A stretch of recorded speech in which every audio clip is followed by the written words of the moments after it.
There's 1.2 million hectares of forest planted, and we don't have a strategy around how to manage this. I would simply refute that. I don't believe it's true. In fact, what we have is not a vast array of a forestry plan, a horticulture plan, a dairy plan. We have a business growth agenda.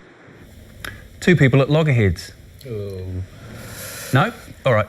Welcome back. Political scientist Dr. Grant Duncan from Massey University, former National Party President, and PR practitioner Michelle Bogue, and First Union General Secretary Robert Reid join us on the panel. Michelle, if I can start with you. We are selling off our logs. Other countries are making lots of money out of it, selling it back to us. We're starting to look like bits of chumps here, aren't we?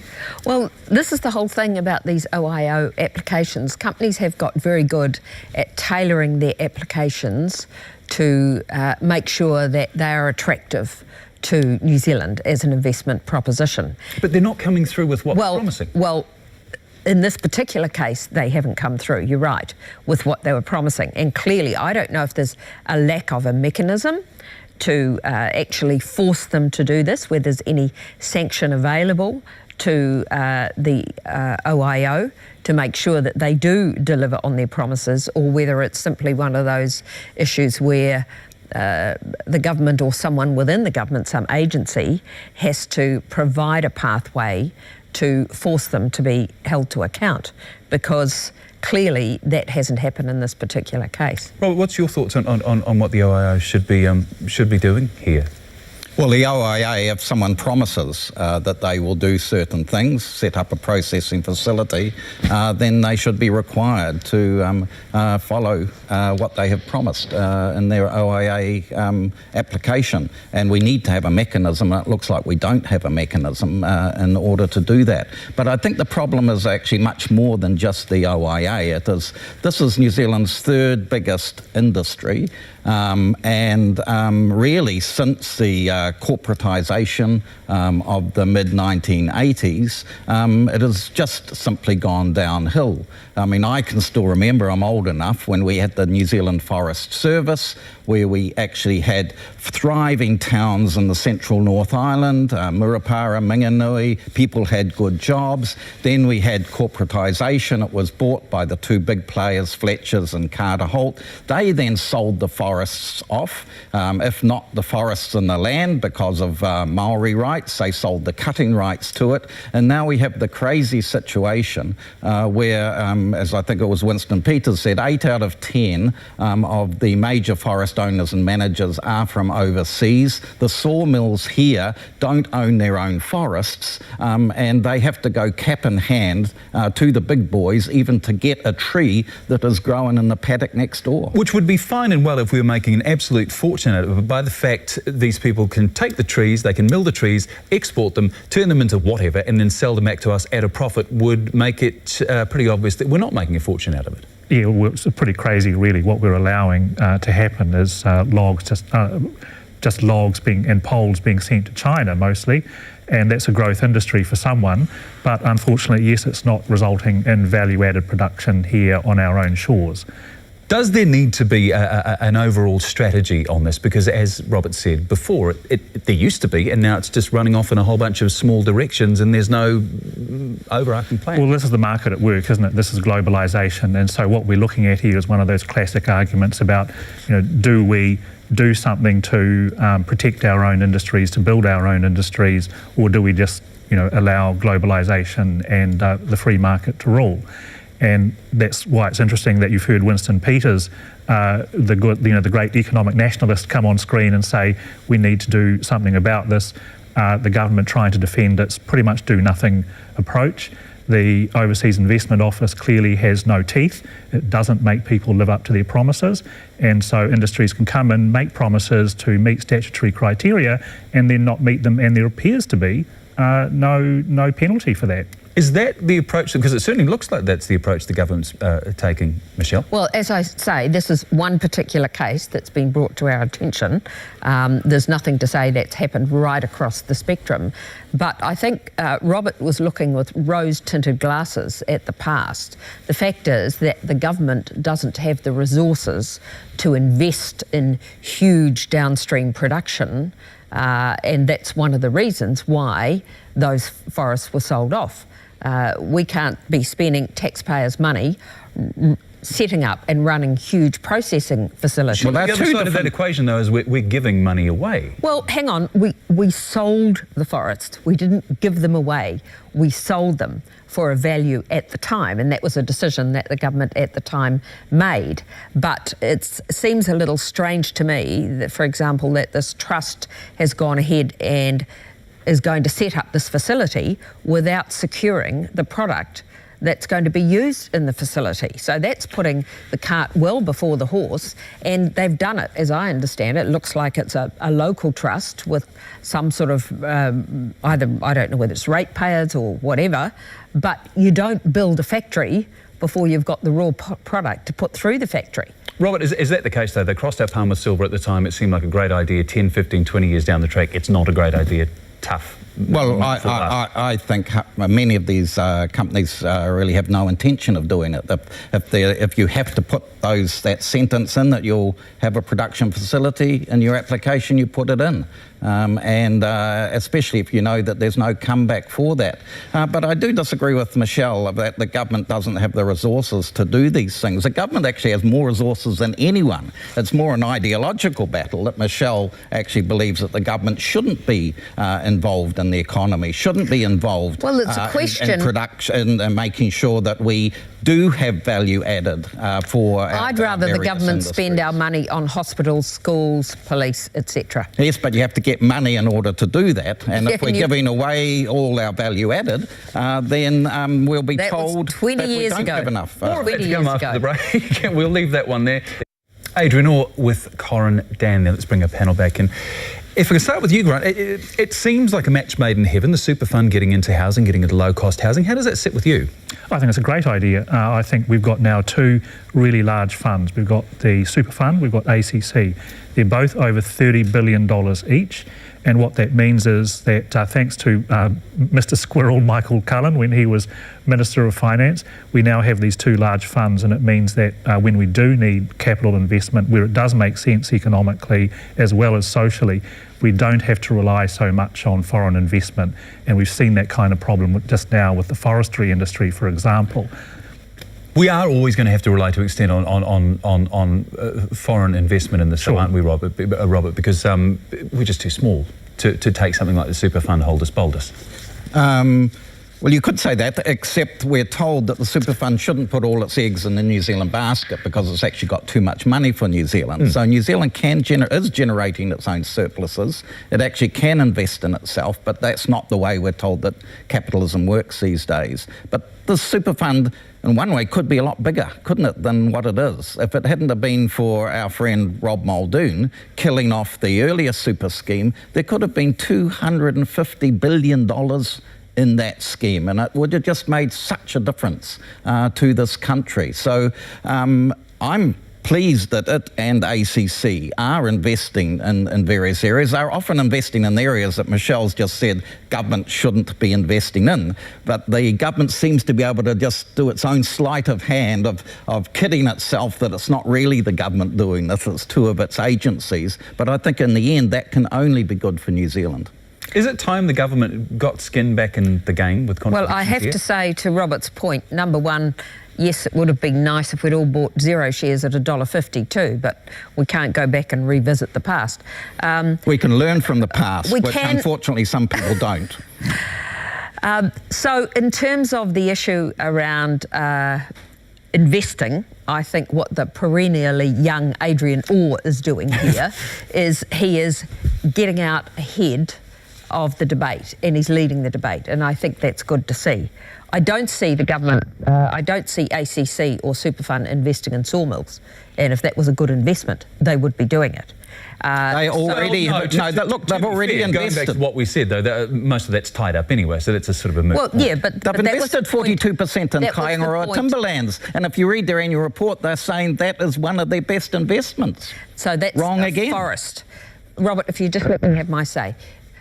So the fact is that he's getting out ahead, and he's saying we need to be thinking about this issue, about long-term viability of investments.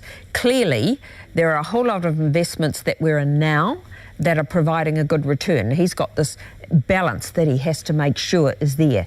He has to get the return, but he's thinking very long term about industries that may not be delivering the same return in 20 or 30 years' time. And the way technology is moving, it's providing us these opportunities to get into technologies that are going to be kinder to the planet than some of the existing industries. So I don't think it's going to be a rapid shift.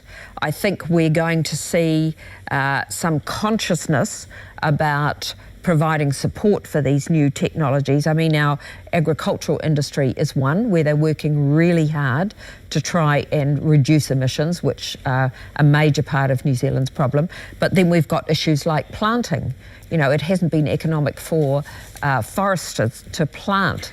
And so there's a whole lot of work that obviously is going in there. I see Paula Bennett in the last few weeks has been announcing that planting is going to be a key feature of the government strategy. Grant, we're hearing from, and the phrase he used was a snapshot of a marathon, at 1.89% return for the year. They are looking at the long term. Should the government also be looking similarly long term? I would hope that every government is thinking long term. Well, let me rephrase that. Is this government looking that long term? Well, I can't say that. I mean, I don't think that. I haven't heard the same kind of visionary talk out of our government that I'm hearing from Adrian Orr, where he's talking very clearly about we have to take climate change seriously. We have to think seriously about responsible investment. And I noticed that the superannuation fund does have a clear governance framework for responsible investment in terms of sustainability and human rights and those kinds of issues, so that we're not investing, say, in industries that exploit child labour and those kinds of questions. So I like what I'm hearing from him. I'd like to hear more of that kind of talk from our government, which seems to have dropped the ball on quite a number of questions to do with social and environmental responsibility. So good on Adrian Orr for having that kind of long-term thinking. Yes, the last annual report, the return in the last annual report 2016 didn't look all that great, but when you, as he pointed out himself, when you look in the long term, they are a good performing investment vehicle, just as ACC is. They actually do get quite good returns. Do you agree, Robert, do you agree with Grant that the government has dropped the ball on that side of investing and that side of what it's doing? Well, the political side of the government doesn't worry. All it says, it leaves it to market forces to do. So that's why I say thank goodness we have got two major funds in New Zealand, which we as taxpayers own, who are, and with people like Adrian Orr, who is forward-thinking to enable us to do that. He, though, says that, of course, it's the bottom line he has to keep looking at. Lots of the things that he was talking about is what also the government actually should be doing, and it is actually R&D, which we're really behind the eight ball compared to other countries. So if our research and development was upped quite a bit by the government itself in conjunction with its investment funds, I think that it could actually help us increase the standard of living in New Zealand a hell of a lot more than what we have now, and a hell of a lot more than the government, as soon as it gets a little surplus, saying tax cut, tax cut, tax cut. Which they're not saying. Might I remind Grant that the government has just signed the Paris Agreement? I don't think that's sitting back and not taking the issue seriously. And secondly, in terms of what the government that you're talking about, Robert, the government is taking an investment approach on social issues, and we've seen that. And a lot of the social investment they are making is not going to give us a return till 20 or 30 years. The sort of work that they're putting into identifying families and children who are going to be part of the statistics that we don't want growing. So what are they doing? So to spell out to me, 20 to 30 years, what are they doing now? Well, there's a raft of programs that are looking at vulnerable children, looking at families, investing in those families in education to make sure that 30 years' time, those kids don't end up in prison. That's a social investment approach which Bill English has mandated right throughout the government. And that's very important because we're not going to see those returns. The people that are going to see those returns are the next generation. I don't think we'll see those returns. I mean, these were gobbledygook of social investment, what you're talking about. These are people who are in these. Yes, exactly. That's what should be happening. But those people have actually, the inequality in this country has grown. And whoop-de-doo, we say, oh, we're going to provide capitalist solutions to help people that capitalism has actually now put in such a vulnerable position of living in cars, not being able to afford housing, cuts to our health. Those are where we should actually be investing, not using these words. You don't fix these problems by just throwing money at people. You give them education, you give them skills, and you get them out of the poverty trap. What's the difference between investing and throwing money at people? It's very just different. Again, an ideological way of describing it's very thing. different. You actually Grant, if we give could, them programs. if we can go back to what the super fund is right at the top, with moving away from fossil fuels, moving into greener areas. This is what Adrian said. It's not just environmentally responsible. It's financially a clever and good thing to do as well. Is that the way people who, are going to retire and going to need this money are going to view this? Oh, I think so. I think certainly looking ahead to my retirement, when I presume I'll be eligible at some stage for superannuation, and which will be partly funded by this superannuation fund. Yeah, sure, I say go for it, because in 20 or 30 years' time, or even less, I would say, those things like coal and so forth are possibly going to be looking like a really bad investment, whereas some of the more, there's risk attached to some of these sustainable industries or green technologies, etc. But nonetheless, we've got to be involved in them, and we've got to support them. And the other thing is that I don't agree with people who say that our current superannuation entitlements are unaffordable. We can afford them if we want to afford them. It's a political decision. We've got a fund to help make it affordable. Yes, let's make sure that fund gets good return on investment, and let's stop this talk about superannuation being unaffordable and younger generations saying, oh, we'll get nothing when we come to retire. Okay, nonsense. Let's take a complete turn away from super fund now. Hekia Parata, that to many people came out of the blue this week, her announcement, Michelle. Including John Key.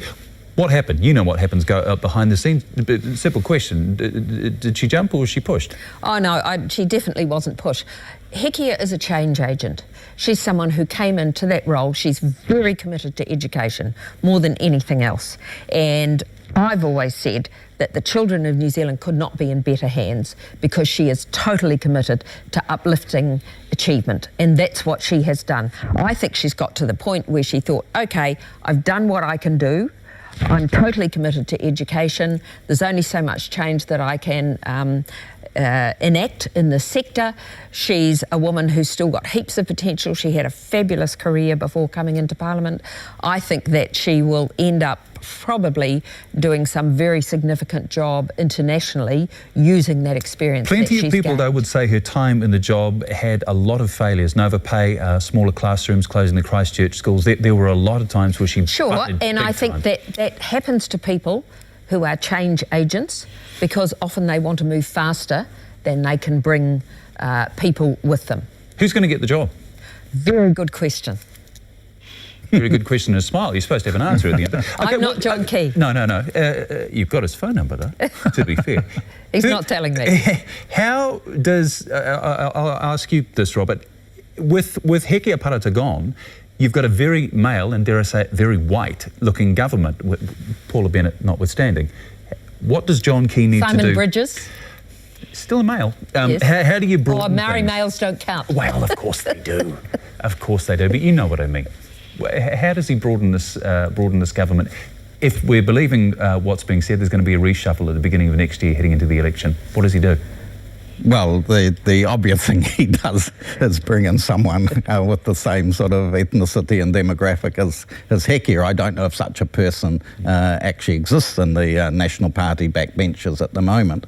But I think he has a bigger problem, and that is the problem which was shown in Auckland, where the factionalisation of the National Party lies just below the surface. And if it's not for the dominant figure of John Key, all sorts of stuff is going to happen. And he just really has to watch it. Is that, if the National Party can't agree on a candidate or candidates for the Auckland Council, I think we're going to see the three major factions of the party really squabbling over who is going to get into cabinet. And I think that is actually going to be more important in the end as to who gets the job rather than the demographic or ethnicity. I can sense Michelle's got something to say, but unfortunately we've run out of time after the break. I've got no idea what he's talking about in terms of factions. Well, the clear felling of native timber was a hot political issue in the 70s and 80s. Political pressure eventually put an end to most of that logging, but it also meant the end a way of life for many New Zealanders, especially those on the west coast of the South Island. Here's a story about a protest against native logging on the coast back in 1997. The reporter, Ainsley Talbot.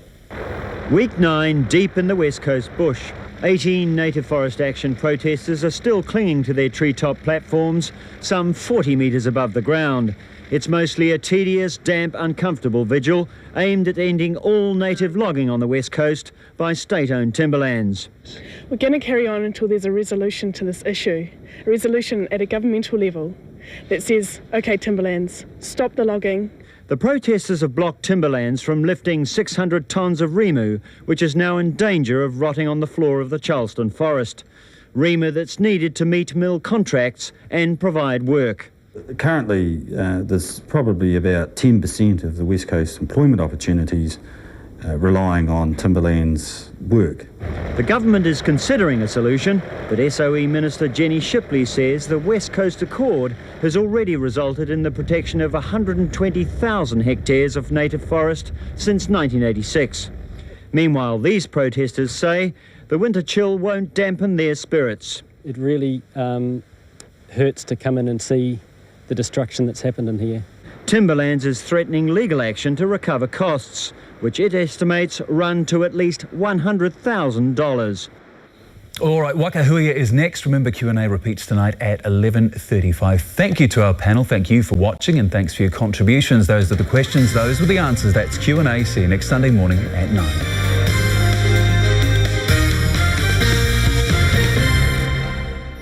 Funding for Q&A is provided by New Zealand On Air's Platinum Fund.